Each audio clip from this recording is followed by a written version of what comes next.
আসসালামু আলাইকুম। ওয়ালাইকুম আসসালাম রহমতুল্লাহ বারাকাতুহু।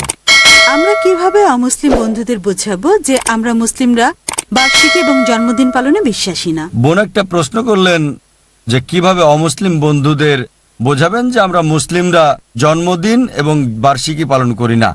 বোন, আমি জানি এক শ্রেণীর মুসলিম আছে যারা বলে জন্মদিন পালন করাটা হারাম। তবে আমার কথা হচ্ছে, কোরআনে একটা আয়াতও দেখি না যেটা বলছে জন্মদিন পালন করা হারাম, অথবা কোনো সহিহ হাদিসও বলছে না জন্মদিন পালন করা বা বার্ষিকী উদযাপন করাটা হারাম। তাই আমি ব্যক্তিগতভাবে বলছি না যে জন্মদিন পালন করা হারাম, তবে অধিকাংশ ক্ষেত্রে যে জন্মদিন পালন হয়ে থাকে সেটা হারাম হয়ে যায় অন্য কারণে। যেমন ধরেন, শুধু টেলিভিশন দেখা হারাম না, ঠিক আছে? শুধু কেবল টিভি হারাম না, কিন্তু এটার 95% বা 99%-এরও বেশি স্যাটেলাইট চ্যানেলে যা আসে সেজন্য কেবল টিভি হারাম, আর আমরাও বলি পরিহার করাই ভালো। সুতরাং শুধু টেলিভিশন দেখা হারাম না, যদি খুব সাবধান থাকেন আর দেখতে হবে সঠিক ব্যবহার হচ্ছে কিনা, সেক্ষেত্রে হারাম হতে পারে। তবে স্বাভাবিক যে নিয়ম আছে তা যদি দেখেন, অধিকাংশ জন্মদিন উৎসব হিসেবে যেগুলো পালন হচ্ছে এগুলো হারাম। যেমন ধরুন, জন্মদিন হোক সেটা বুদ্ধের বা শ্রীকৃষ্ণের জন্মদিন, হারাম কারণ এটা মূর্তি পূজার দিকে ধাবিত করে। তাই জন্মদিন পালন করা হোক সেটা তথাকথিত দেবতাদের অথবা হোক সেটা নবীদের, কারণ তাদের বলবেন যে আমাদের কেবল এক আল্লাহর উপাসনা করতে হবে, আর ঈশ্বরের কোনো জন্মদিন নেই। যদি ঈশ্বরের জন্মদিন থাকে তার মানে উৎপত্তি হয়েছে, তাকে সৃষ্টি করা হয়েছে, এটা যথেষ্ট। তাই যদি কোনো বিশেষ ব্যক্তির শ্রদ্ধা দেখাতে জন্মদিন পালন করেন, এটা মূর্তি পূজার দিকে নিয়ে যায়, আর একমাত্র এই পৃথিবীতে আল্লাহ সুবহানাহু ওয়া তাআলার ইবাদত করতে হবে। এ কারণেই আমরা বলি যে কোনো ব্যক্তির জন্মদিন পালন করা, তাদের সম্মান করা প্রত্যক্ষ বা পরোক্ষভাবে মূর্তি পূজার দিকে ধাবিত করে। হতে পারে এটা সরাসরি, যেমন যীশুখ্রিস্টের জন্মদিন পালন করা, আমরা যীশুখ্রিস্টকে ভালোবাসি, তাকে সম্মান করি, কিন্তু যখনই উদযাপন করতে শুরু করেন তাকে আপনারা ঈশ্বর বানাচ্ছেন। এটা হচ্ছে মূর্তি পূজার মতো, নেতা পূজা, যা পড়ে শিরকের পর্যায়ে, যা ইসলামী সবচেয়ে বড় গুনাহ। এ কারণে যে কোনো ব্যক্তির জন্মদিন পালন করা, স্মরণ রাখার জন্য সেটা হারাম, পরিষ্কার। তাই যদি বলেন কোনো নবীর জন্মদিন পালন করা বা শ্রদ্ধার জন্য কোনো ব্যক্তিত্বের, সেটা হারাম, আমি একমত। কারণ ইসলামে একটা উল্লেখযোগ্য নিয়ম আছে। ইবনে তাইমিয়ার মতে, তিনি সহিহ হাদিস থেকে বর্ণনা দিয়েছেন যে উপাসনার সাথে সংশ্লিষ্ট বিষয়গুলো হচ্ছে ইবাদত। যা কোরআন এবং সহিহ হাদিসে উল্লেখ আছে তা পালন করতে হবে, যেগুলো উল্লেখ নাই সেগুলো হারাম। যা উল্লেখ আছে তা করতে হবে। যেমন ধরেন, কিভাবে নামাজ পড়বেন এটা বলা হয়েছে, রাফেদ আইন করতে হবে, সূরা ফাতিহা পড়তে হবে। তারপর বললেন ঠিক আছে, আমি অন্য কিছু পড়বো, সূরা ফাতিহা পড়বো না। আমি নামাজে একটা হাদিস পড়বো। আমি বলবো কেন হাদিস পড়ছেন? না, তবে কোনো হাদিস তো বলছে না যে পড়তে পারবেন না। তাই ইবাদতের ক্ষেত্রে যেটা বলা হয়েছে সেটাই করতে হবে, বা ক্যাটাগরির উপর নির্ভর করে বাধ্যতামূলক। তবে যা বলা হয়নি তা হারাম। আগামীকাল বলতে পারবেন না আমি এক পায়ে দাঁড়িয়ে নামাজ পড়বো, ঠিক আছে? তবে আমি যদি বলি এক পায়ে দাঁড়িয়ে নামাজ পড়বেন না, আপনি বলবেন কেন? আমাকে একটা হাদিস দেখান যেটা বলছে এক পায়ে দাঁড়াতে পারবেন না, কোরআনের একটা আয়াত দেখান যেটা বলছে এক পায়ে দাঁড়াতে পারবেন না। দেখেন, যা বলা হয়েছে তাই করতে হবে উপাসনার ক্ষেত্রে, ইবাদতের ক্ষেত্রে। তবে মামলাত অন্যান্য বিষয় করতে পারেন ইবাদত ছাড়া। ইবাদত মানে নামাজ পড়েন, ইবাদত যেমন জাকাত, সবকিছু ব্যবসার ক্ষেত্রে। অন্যান্য দুনিয়াবী বিষয় যেগুলো ইবাদতের সাথে সরাসরি জড়িত না, যেটা হারাম বলা হয়েছে সেটা হারাম, যেটাকে হারাম বলা হয়নি সেটা হালাল, ঠিক আছে? কোরআন এবং সহিহ হাদিসে যেটাকে হারাম বলা হয়েছে সেটা হারাম, যেটা উল্লেখ করা হয়নি হতে পারে মাকরু ক্যাটাগরি, মুবাহ ক্যাটাগরি, মুস্তাহাব বা ফরজ, বা হালাল ক্যাটাগরিরও হতে পারে। যেমন ধরেন, কোরআন বলছে শুকর খাওয়া হারাম, মদপান করা হারাম। খাবার যেগুলো কোরআন হাদিসে হারাম বলা হয়েছে সেগুলো হারাম, অন্যান্য সব হালাল। খুব সহজ। আমের কথা কোরআনে বলা হয়নি যে এটা খেতে পারবেন না, উল্লেখ করা আছে না? সহিহ হাদিসে উল্লেখ আছে না? ও এটার উল্লেখ নাই তার মানে হারাম না। উল্লেখ নাই মানে হচ্ছে মুবাহ, ঐচ্ছিক। হালাল, হালালের ক্ষেত্রে হতে পারে মুবাহ, মুবাহ মানে ঐচ্ছিক। এটা মুস্তাহাব হতে পারে, ফরজ হতে পারে। যদি ফরজ হিসেবে উল্লেখ না থাকে তাহলে ফরজ না। আপনাকে বুঝতে হবে যে শরীয়তে দুই ধরনের বিধান আছে। একটা হচ্ছে ইবাদত, যার উল্লেখ থাকলে করা যাবে হালাল, যদি উল্লেখ না থাকে হারাম। দুনিয়াবী বিষয়ে অন্যান্য ক্ষেত্রে মামলাত। ইবাদতের বাইরে কার্যক্রমগুলোতে যা হারাম বলা হয়েছে তা হারাম, অন্য সবকিছু হালাল। সুতরাং কোনো ব্যক্তিত্বের জন্মদিন পালন করাটা ইবাদতের পর্যায়ের অন্তর্ভুক্ত।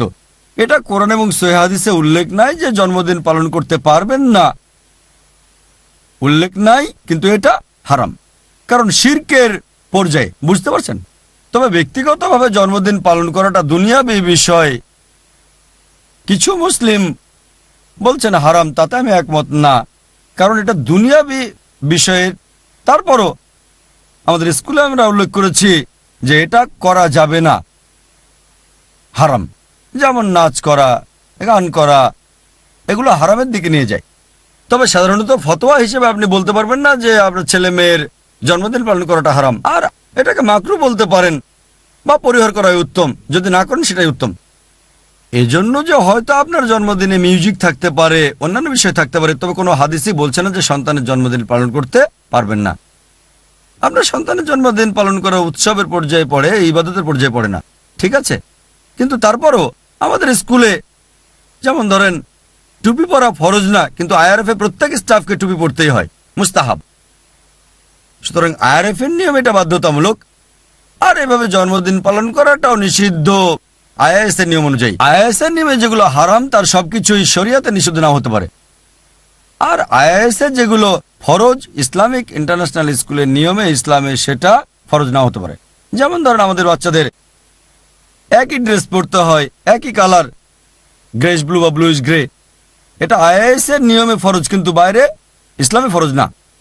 তাই বুঝতে হবে যে একটা হারাম জিনিসকে ফরজ করা যাবে না। একটা মুস্তাহাবকে ফরজ করতে পারেন, একটা মুবাহকে ফরজ করতে পারেন, ফরজকে ফরজ করতে পারেন, এটা স্পষ্ট। একজন অমুসলিম যিনি ইসলাম গ্রহণ করেছিলেন, একদিন তিনি আমার স্ত্রীর সাথে আমার কাছে এসে কিভাবে ইসলাম গ্রহণ করেছিলেন তা বলেছিলেন, মাশাআল্লাহ, এবং কিভাবে সন্তান লালন পালন করছেন। যখন তিনি তার মায়ের বাড়িতে যান, তার বোনও তাকে খুবই ভালোবাসে। একদিন তার জন্মদিন ছিল, আর সে জানতো যে আমার বোন জন্মদিন পালন করাটা পছন্দ করে না, তাই এই উদ্দেশ্যে সেদিন কেক কাটা হয়নি। পরদিন তিনি একটা কেক আনলেন যার উপর লেখা ছিল হ্যাপি বার্থডে, আর তিনি বললেন আমি এটা খাবো না, তবে সন্তানদের বললেন তোমরা চাইলে খেতে পারো। বোনের কানে কানে বলেছিলেন যে কেক কাটা হারাম। আমি তাকে বললাম এটা হারাম না, সে খুব দুঃখ পেল। দেখেন, এই অবস্থা দেখে তিনি এক বোনের কাছে সঠিক চিত্রটা তুলে ধরতে চান, হিন্দু বোনের কাছে, আর তাকে বলেছি যে তার বরং কেকটা খাওয়াই ভালো ছিল। তবে দুঃখজনকভাবে সে মনে করেছে এটা হারাম, তাই খায়নি এবং সওয়াব পাবে। আসলে তার বোনের কেক খাওয়াটা হারাম না। স্বাভাবিকভাবে আমি মুসলিমদের বলবো এটা পরিহার করুন। যদি আপনার বোন মুসলিম হয়ে জন্মদিন পালন করে কেক খেলেন না, কোনো সমস্যা নেই। কেক খাওয়া হারাম না, এটা মুস্তাহাব, এটা করবেন না কারণ তাকে উৎসাহিত করছেন না, ঠিক? এখানেও একই বিষয়। যদি আপনার বোন হয় একজন মুসলিম, জন্মদিনের কেক দেয়, আপনি খাবেন না, সেটাই ভালো, মুস্তাহাব। কিন্তু এখানে একজন নতুন মুসলিম যে অমুসলিম বোনের কাছে গেছে, আর এখন কেক খাওয়াটা একটা ছোট বিষয়, বড় বিষয় হচ্ছে শিরক। তাই আপনার বেশি গুরুত্বপূর্ণ বিষয় হচ্ছে শিরক মুক্ত কেক খাওয়া না খাওয়া না। যদি যীশু খ্রিস্টের জন্মদিনের কেক বা শ্রীকৃষ্ণের জন্মদিনের কেক খেতে বলে, সে সময় না খেলে ঠিক আছে। তাই আমরা দায়ী হিসেবে আমাদেরকে শরীয়তের সীমাটা জানতে হবে। এটা আমার মতামত, অনেকে দ্বিমত করবেন। এটা আমার মত যে কোনো ব্যক্তির জন্মদিন পালন করা হারাম না, তবে আমি বলবো মাকরু বলতে পারেন, মুসলিমদের পালন করা উচিত না, ঠিক আছে? আমি যদি বলি দাঁড়িয়ে পানি পান করবেন না, কিন্তু দাঁড়িয়ে পানি পান করাটা তো হারাম না, মাকরু। বোন, যখন অমুসলিমদের সাথে কথা বলবেন জন্মদিন পালনের ইস্যু নিয়ে কথা বলবেন না, এগুলো ছোট বিষয়। হ্যাঁ, নবীদের বড় ব্যক্তিত্বের জন্মদিন, সেক্ষেত্রে যুক্তিসঙ্গত কারণ দেখাতে পারেন, যা আগে আমি আমার উত্তরের অংশ হিসেবে বলেছি। তবে কারো ব্যক্তিগত জন্মদিন সেটা ছোট বিষয়। হ্যাঁ, আপনি বলতে পারেন তোমাদের জন্মদিন উৎসবে মিউজিক থাকে, ডান্সিং থাকে, লোকজন নোংরা কাপড় পরে, এগুলো তুলে ধরবেন। কেবল ছোট একটা বিষয় তুলে আনবেন না। মুসলিম হিসেবে আপনি অমুসলিমকে দাওয়া দিচ্ছেন, গুরুত্বপূর্ণ বিষয়গুলো তাকে বোঝানোর চেষ্টা করেন, অথবা যে বিষয়গুলো ছোট কিন্তু খুবই ন্যায়সঙ্গত, যুক্তিসঙ্গত, যেগুলো আসল বিষয়টা বোঝার ব্যাপারে সাহায্য করবে, যেমন মদ পান না করা, এগুলো ছোট বিষয় যা দিয়ে লোকজন ইসলামকে আক্রমণ করে। একজন পুরুষ একাধিক বিয়ে করতে পারে, এটা কোনো বড় বিষয় না, কিন্তু এটা অনেক সময় অমুসলিমের মনে বাধা সৃষ্টি করতে পারে। তাই মাকড়সার জাল পরিষ্কার করেন, বুঝতে পারছেন? তাই যদি এভাবে দাওয়া দেন, ইনশাল্লাহ বোন আপনি সফল হবেন। আশা করি উত্তরটা পেয়েছেন।